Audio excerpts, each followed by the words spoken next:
Welcome back. एक बार आप सभी का मैं स्वागत करता हूं।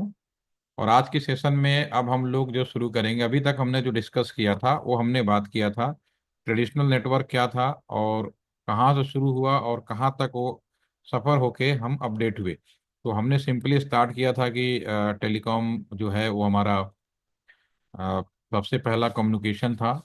और उस टेलीकॉम कम्युनिकेशन को आने के लिए भी हमें किन किन सफ़र को तय करना पड़ा, डिवाइसें कैसे थी, वो सारी चीज़ें हम लोग ऑलरेडी डिस्कस कर चुके हैं। तो ये जो पीपीटी है, इस पीपीटी के अंदर हमने ऑलरेडी जो चीज़ें बतानी थी हमने बता दिए हैं। इसमें हमने डिवाइसों का और क्वांटम तक का जो सफ़र है उसके ऊपर हम लोग डिस्कस कर चुके हैं। पहला टेलीफोन क्या होता था हम लोग भी बात कर चुके हैं। फिर हम as engineering point of view से सिंपली कॉपर वायर को जोड़ के कैसे शुरू किया था, और आज हम लोग पूरा का पूरा ऑप्टिकल फाइबर कम्युनिकेशन की तरफ पूरी दुनिया में कम्युनिकेशन चल रहा है। और सैटेलाइट कम्युनिकेशन के दौर पे हम लोग गुजरने वाले हैं। अभी जो सैटेलाइट कम्युनिकेशन उसकी क्या कमियां थी वो भी हम लोग डिस्कस कर चुके हैं।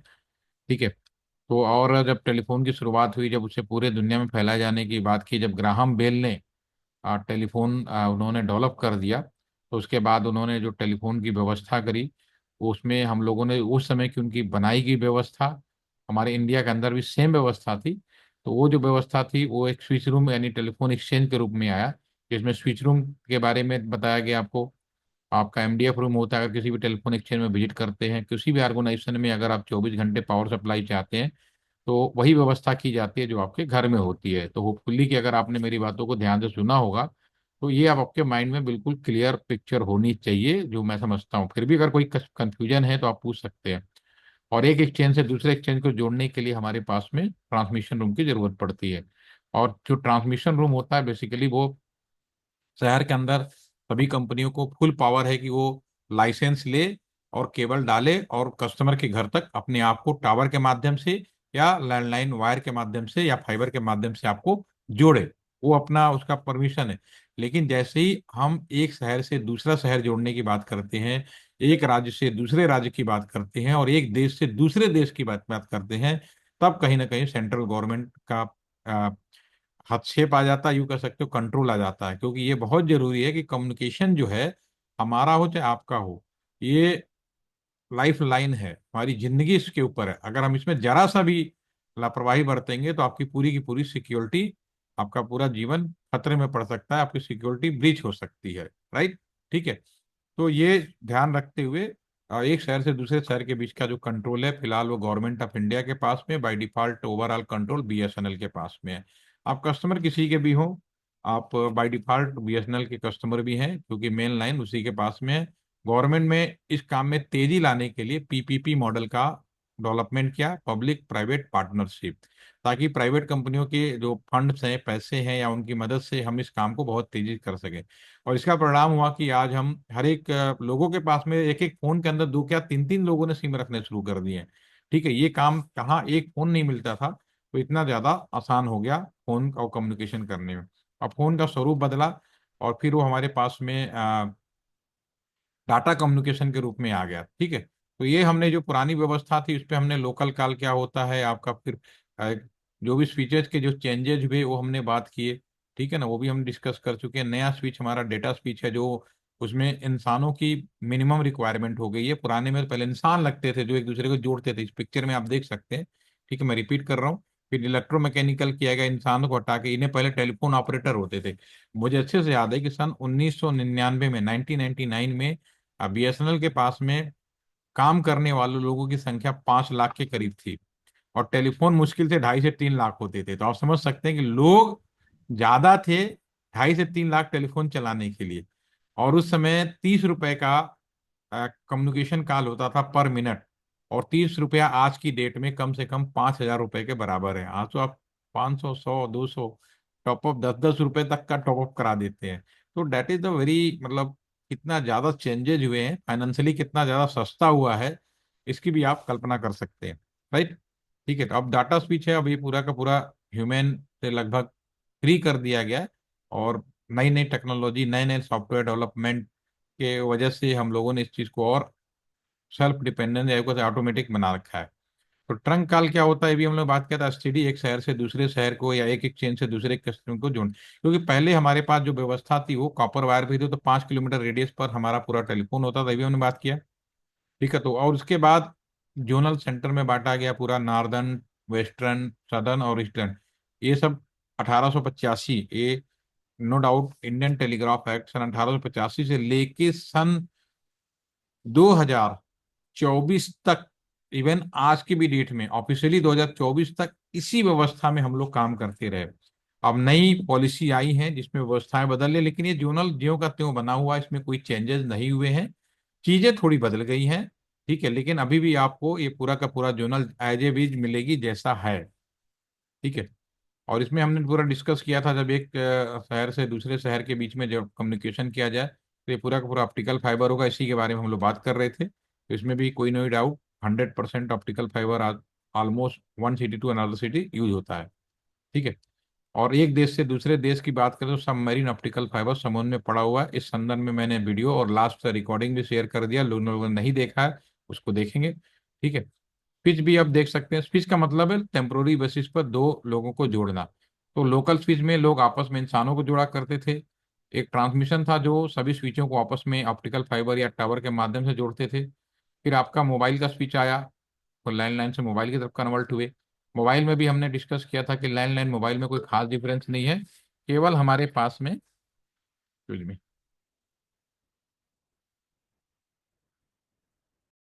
ओके, तो लैंडलाइन मोबाइल में भी हमने आपसे डिस्कस किया, उसमें भी कोई खास परिवर्तन नहीं था। मोबाइल भी क्या हुआ, जो घर तक हम कॉपर वायर बिछाया करते थे उसकी जगह पे हम लोगों ने आपको वायरलेस कम्युनिकेशन कर दिया, मतलब कॉपर न बजाना पड़े तो। लेकिन बाद की जो जितनी व्यवस्थाएं हैं वो भी आपके एज ए तेज लैंडलाइन लगी हुई है। तो पहले लोकल स्विच होते थे आपस में कस्टमर जोड़ने के लिए, एक शहर से दूसरे शहर को जोड़ने के लिए डीटेक्स आ गए।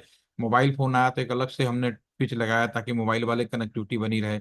बीच में एक फोन भी आया था WCDM में, CDM में, सॉरी, MSC, ये घर में वॉकी टॉकी भी लोग बोलते थे। लेकिन इन सबको रिप्लेस दरकिनार करते हुए आज के जमाने में नया स्विच आ गया, डाटा स्विच। सभी को इंटरनेट करने की जरूरत है, उसी के आधार पर हम लोग बात करते हैं। अभी भी मैं बैठा हूँ, हम लोग भी ये कम्युनिकेशन कर रहे हैं, that is the internet, IT communication कह सकते हो, इंटरनेट कम्युनिकेशन कह सकते हो। ठीक है ना, तो स्पीच में तो हमने ऑलरेडी डिस्कस कर लिया है। अब हमारे पास में लैंडलाइन मोबाइल के बारे में बात करा तो मैंने भी आपको डिस्कस किया कि सब कुछ सेम है, केवल घर तक कस्टमर जोड़ने के लिए हमने लैंडलाइन को मोबाइल में अगर कन्वर्ट करना था तो सिर्फ ये वायरलेस कर दिया, तो आप नियर बाई टावर से जुड़े हैं। और एक टावर से अगर 3G तक का कस्टमर रहा तो उसमें 1024, लेकिन जैसे जैसे हम टेक्नोलॉजी में बढ़ रहे हैं तो टावरों से कस्टमर की संख्या कम होती जा रही है, तो उसमें ना एंटीना बढ़ाना पड़ेगा या और भी टेक्नोलॉजी यूज करके हम बढ़ा सकते हैं, कर भी रहे हैं, ऐसा नहीं है कि। लेकिन अभी तक जो था नॉर्मल वन टावर से 1024 कस्टमर हम जोड़ रहे थे, राइट। ठीक है, फिर उसके बाद मल्टीप्लेक्सिंग डीमल्टीप्लेक्सिंग कॉन्सेप्ट यूज किया जाता है, फिर वो भी हम बात करेंगे। पहले आगे हम मल्टीप्लेक्सिंग डीमल्टीप्लेक्सिंग क्या होता है, क्योंकि नेक्स्ट सेशन बात करूंगा। ठीक है, इसके बाद लैंडलाइन पूरी तरह से अब कन्वर्ट हो गया है मोबाइल में, और मोबाइल लाइन का मतलब है कि अभी NGN बोलते हैं, new generation next generation network. ये पूरा का पूरा अब IP, ये जो स्पीच है पूरा का पूरा IP स्पीच में कन्वर्ट हो गया है। नाम रख दिया NGN, हर कंपनी अलग अलग नाम रखती है, रिलायंस रख दिया जियो फाइबर। ठीक है, हमारे यहाँ NGN टेक्नोलॉजी या भारत फाइबर के नाम से हम लोग देते हैं। ठीक है वही। ठीक है, नाम बदलने से चीजें नहीं बदल जाती। ठीक है, इंटरनेट देने की हमारी व्यवस्था शुरू की गई, अगर लैंडलाइन के थ्रू है तो आप समझ लो कि हमने सीधा डायरेक्ट मोबाइल फोन से दिया। CDM में हमारा था, उसमें टावर से लोग जुड़े होते थे, ये बाकी जुड़ा होता था। फिर मोबाइल फोन में भी ऐसे ही आज की डेट में आप ऐसे ही इंटरनेट करते हैं, सिंपल सी बात है। तो इंटरनेट इज नथिंग, दो लोगों के बीच में जोड़ने की व्यवस्था। अब हम बात करेंगे, सिर्फ हम 5 से 7 मिनट लेंगे आज के लिए, और मैं चाहूंगा कि आप ही लोग बताएं। कोई एक अनम्यूट हो जाए आज। मैं नीति, आप अनम्यूट हो सकते हो तो आप अनम्यूट हो जाए, मैं स्क्रीन पे कुछ लिख रहा हूँ, इस पे ही मेरा सवाल रहेगा। मैं ये मान लेता हूँ कि हमारे इंडिया के अंदर किसी भी तरह का कोई करप्शन नहीं है, सब कुछ सही है, हम लोग बहुत ईमानदार लोग हैं। एक शब्द होता है राम राज है। ठीक है, तो उस दौरान एक मैं लैंडलाइन नंबर लिखता हूँ। ठीक है ना, लैंडलाइन नंबर अगर आपके पास आज होगा तो इसी तरह से डिसाइड होगा। ठीक है, तो एक लैंडलाइन नंबर मैंने आपके स्क्रीन पे लिख दिया। तो नीति, आप अनम्यूट हो सकते हैं तो अनम्यूट हो जाइए, और सवाल सभी से है। Yes sir. तो मेरा सवाल ये है कि इस नंबर को देख के क्या आप ये बता पाएंगे कि ये नंबर पूरी दुनिया में किस जगह का है, कुछ आइडिया? कौन सा देश का है, कौन सा राज्य का, कुछ आइडिया लगा सकती हैं? इंडिया का है सर। इंडिया का नंबर है, नो डाउट। आपने कैसे बताया इंडिया का नंबर है ये? सर कोड 91 इंडिया का है। Very good. देखो, आप you are aware about that कि ये इंडिया का नंबर है, ठीक है, क्योंकि आपको ये जानकारी है, जो 9 है आईएसडी कोड है। और आपने बड़े आसानी से बता दिया ये हमारा इंडिया का, इसमें कोई कंफ्यूजन नहीं, क्योंकि यू आर आज की भी डेट में अवेयर हैं। लेकिन आज से 10 साल बाद पूछेंगे तो शायद इसके बारे में वो पीढ़ी भी नहीं बता पाएगी। ठीक है, फिर ठीक है। अब इंडिया तो बहुत बड़ा देश है, अब इंडिया के अंदर कहाँ कहाँ कुछ बता पाएंगे?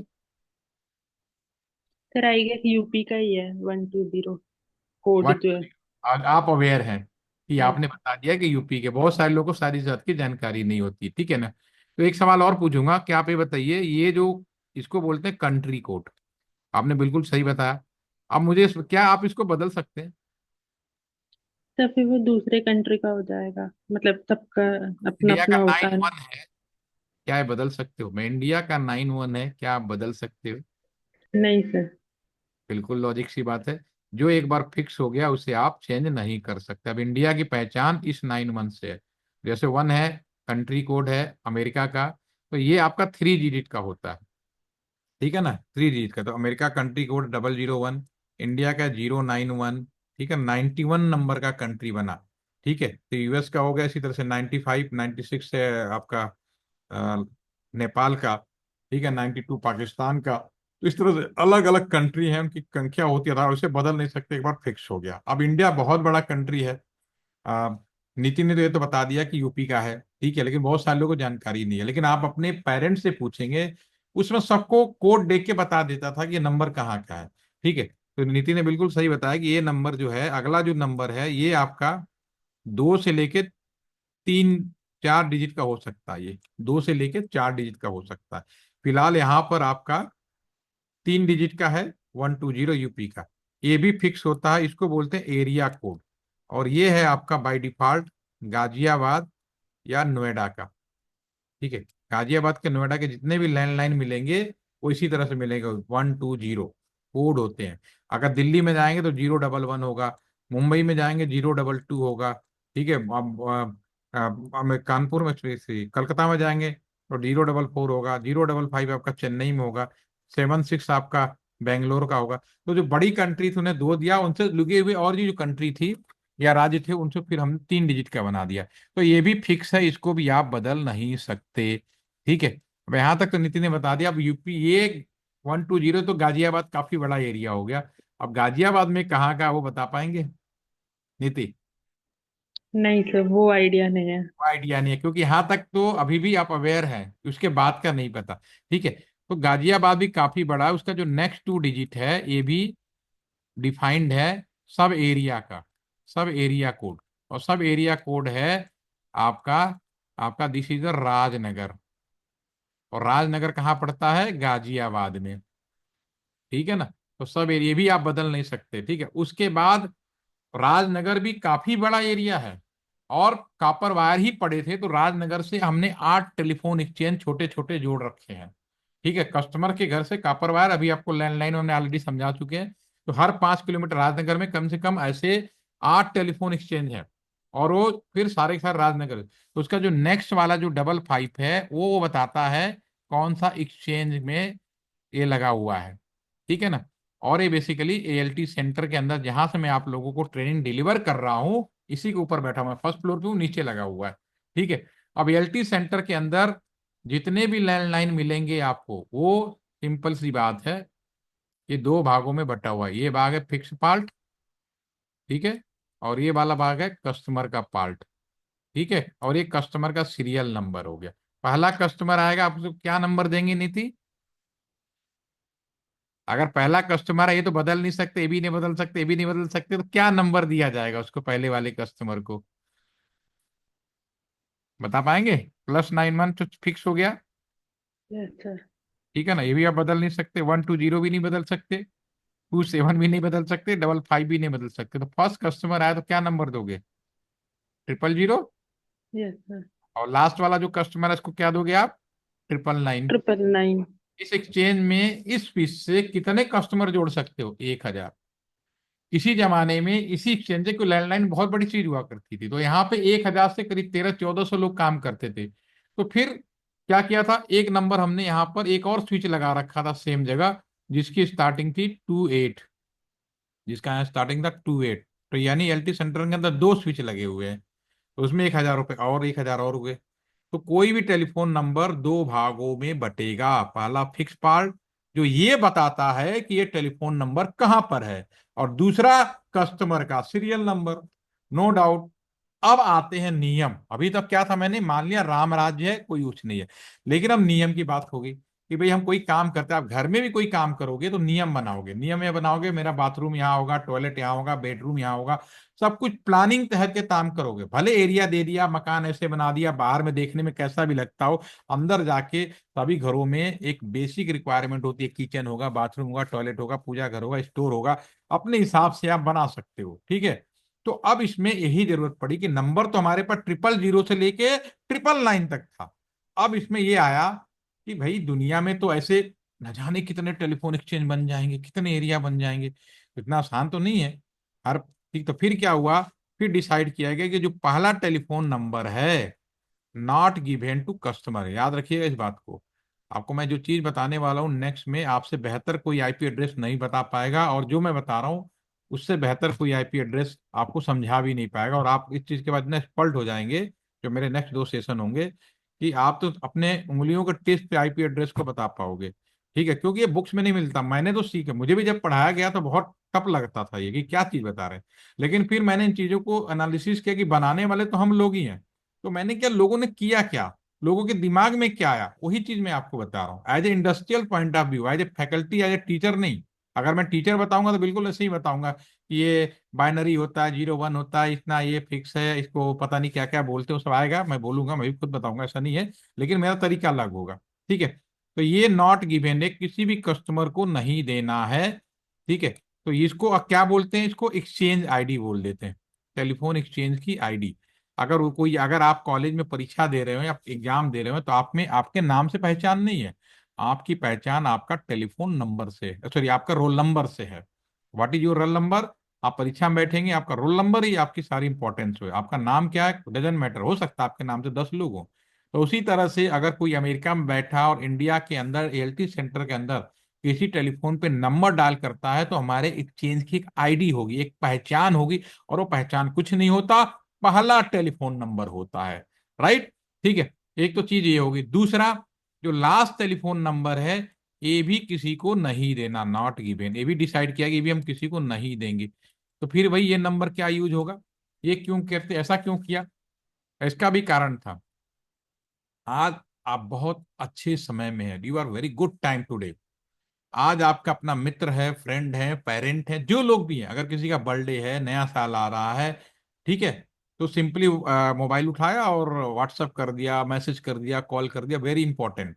और बड़े लोग हमारे जैसे हमारे प्रधानमंत्री साहब हैं, ठीक है, देशवासियों को नए वर्ष की हार्दिक शुभकामनाएं देने हैं। तो एक जमाना वो था जब ये चीजें नहीं थी। आपने कभी सोचा है, जब आपके पास में इंटरनेट नहीं थे लेकिन टेलीफोन आ गया, तब वो कैसे देते, जब टेलीफोन नहीं था। तो हम लोग कॉलेज में पढ़ते थे, तो हम अपने दोस्तों को, अपने फ्रेंड्स को कैसे हम लोग इनविटेशन देते थे, उन्हें कैसे बर्थडे, हम लोग ग्रीटिंग कार्ड खरीदते थे, आर्ची जाते थे ग्रीटिंग कार्ड कर।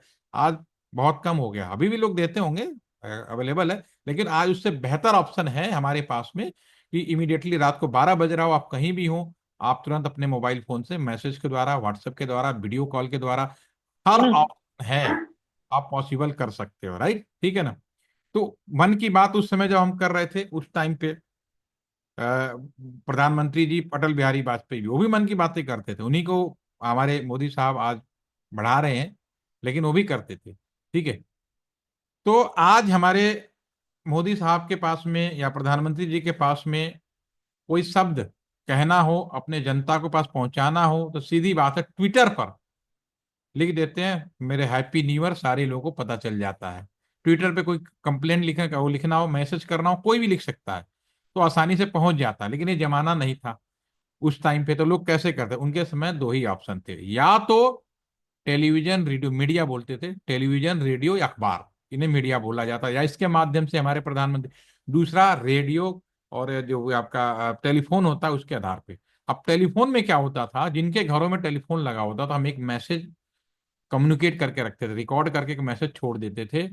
और उस मैसेज लिखा होता, अभी इलेक्शन हुआ सेंट्रल गवर्नमेंट का, तो गाजियाबाद में जितने भी लैंडलाइन थे, हमने एक मैसेज डाला कि सभी जो जागरूक मतदाता हैं अपने मत का प्रयोग करें, ये मैसेज, और देश की भागीदारी में अपना सहयोग दें। जम्मू कश्मीर में वहां भी सारे लैंडलाइन पे मैसेज कन्वे किया गया कि जब फोन उठाते थे तो सबसे पहले मैसेज ही आता था, भारत का अपना मतदान करें और भारत का नागरिक बने, ठीक है, देश में अपना सहयोग करें। तो ये मैसेज हवा में नहीं होता, ये मैसेज किसी न किसी नंबर से सर्कुलेट होता है, और this is the last telephone number, और इसको बोलते हैं ब्रॉडकास्ट आईडी। ऐसा नहीं कोई चीज हवा में है जादू में चल जाए, ऐसा नहीं। पहला तो हमने आईडी के रूप में यूज कर लिया, लास्ट में हमने यूज कर लिया ब्रॉडकास्ट मैसेज।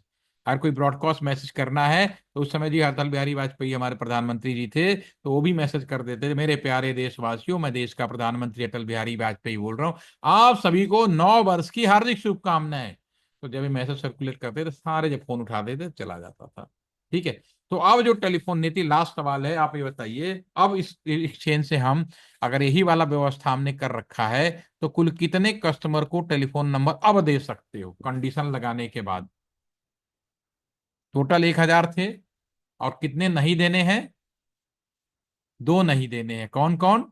000 और आपका 999। तो कस्टमर को दिया जाने वाला नंबर है 001 से लेके 998 तक। टोटल जो कस्टमर है 1,000 में से दो माइनस कर दीजिए, तो हमारे पास बचते हैं 998। ये थी लैंडलाइन की व्यवस्था। लैंडलाइन का नंबर डिस्ट्रीब्यूशन, लैंडलाइन का नंबर डिस्ट्रीब्यूशन पिन कोड से पहले आया था, ये भी मैं आपको जानकारी में लाता हूँ। पिन कोड तो बाद में आया, ठीक है। तो पहले पोस्ट एंड टेलीकॉम डिपार्टमेंट हुआ करता था, ठीक है। तो अब आपका जानकारी के लिए, अब सब कुछ होपफुली कि लैंडलाइन क्या होता है इसकी आपकी जानकारी हो गई होगी, ठीक है ना। तो अब हम आपके बारे में कोई क्वेश्चन हो तो आप पूछ सकते हैं, नहीं तो नेक्स्ट सेशन हम लोग आईपी एड्रेस शुरू कर रहे हैं, उसके 2 या 3 सेशन में रखूंगा, 15 से 20 मिनट। क्योंकि आप जब तक ये नहीं कर पाएंगे, चाहे इलेक्ट्रॉनिक्स के हों, चाहे कंप्यूटर्स के हों, या आईटी डिपार्टमेंट के हो, तीनों में से कोई भी प्रॉपरली वो अपने प्रोजेक्ट को सही तरीके से नहीं बना पाएगा। आप सभी का प्रोजेक्ट जो बनाने वाला हूँ स्मार्ट होम के ऊपर हम लोग बनाएंगे। स्मार्ट होम के अंदर सारी डिवाइसें हैं, उन्हें कैसे कनेक्ट किया जाता है, या कैंपस के अंदर सबसे पहले तो मैं आपको सिखाऊंगा। अब प्रैक्टिकल सेशन शुरू हो जाएगा 2 3 जब आईपी एड्रेस जैसे खत्म होगा, हमारा प्रैक्टिकल सेशन चालू होगा। मैं सिमुलेटर के माध्यम से, आप लोग घर पे भी बैठ के उसको कर पाएंगे, और उसी पूरा प्रोजेक्ट बनाइए। पैसे खर्च करने की ज़्यादा जरूरत नहीं है, पहले सीखिए, पहले बनाइए। जब आपको लगेगा कि हाँ पॉसिबल है, तो यू कैन परचेज करके भी उन चीज़ों को मॉडल बना सकते हैं, राइट। ठीक है। तो एनी क्वेश्चन? ठीक है, मैं रिकॉर्डिंग शेयर कर देता हूँ। Have a nice day. Thank you, see you again tomorrow. Thank you.